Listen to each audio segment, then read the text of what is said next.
Hello, this is Kippi from KippiAtHome.com. Welcome to my home. Welcome to my channel. I hope you'll have so much fun tonight with me because I love this project.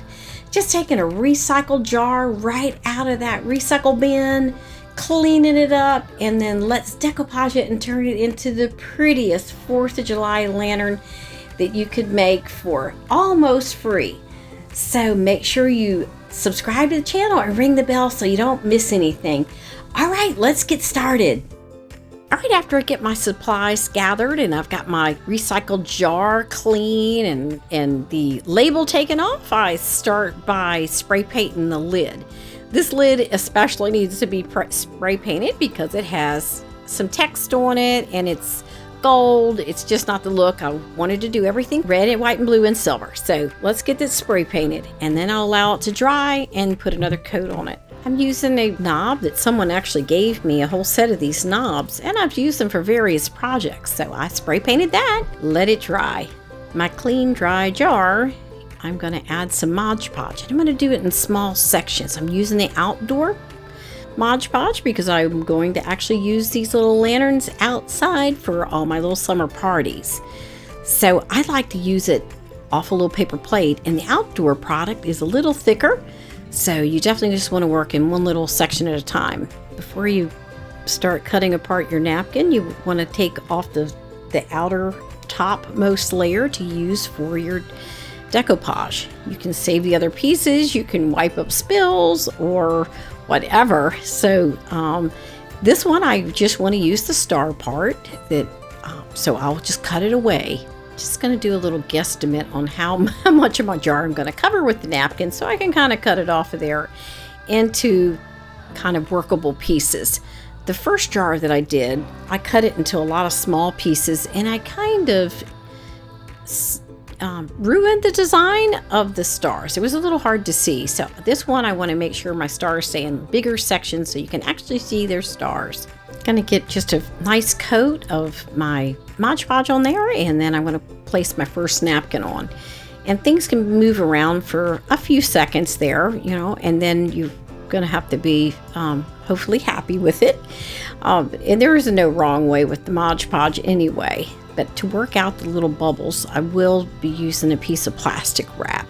But just to kind of get it on there, and then because it'll have to have a couple folds in it at the top to fit around the little neck. It'll be fine.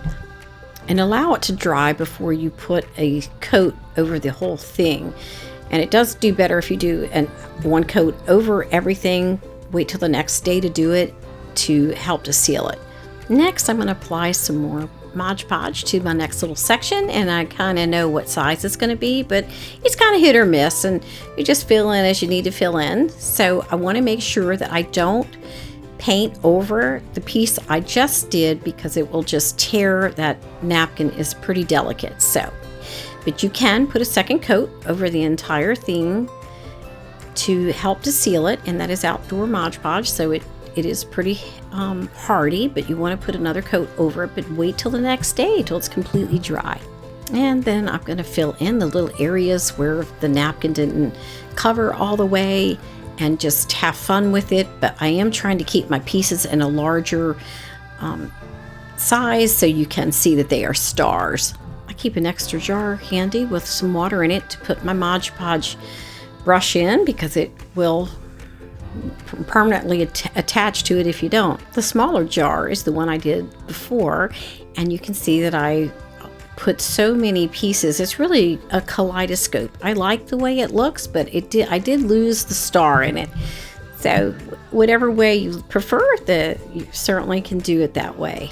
So here's my painted pieces for my lid, and the screw will need to be cut off. You can kind of see how much it goes in there and just a wee bit more, or you can glue it on there with either hot glue or Gorilla Glue. But this one's so easy because it has that little indentation, so you can see exactly where to go. But make sure if you're drilling through that you have not through your table, but you put a little block of wood or something under it.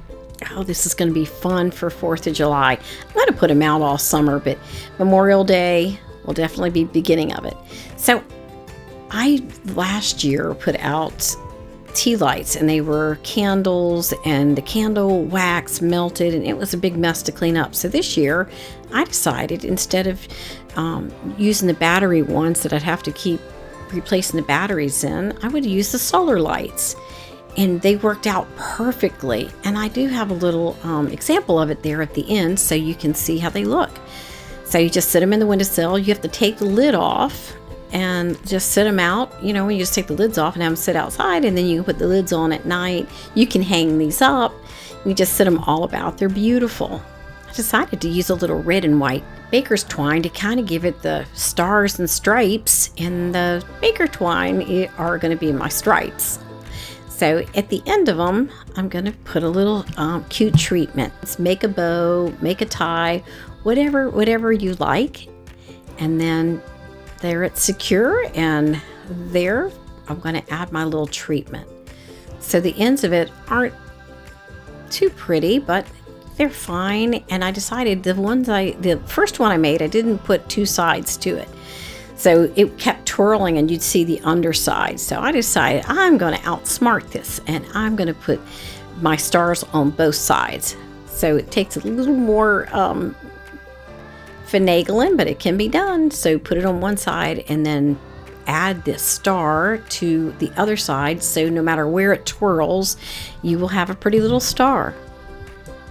All right, I cut out these cute little stars. I just used regular cardstock, and I have a little cut file I can share with you. It's down in the description, so you can grab that and cut them out. So make plenty of them, because you're going to use them for all kinds of crafting at 4th of July.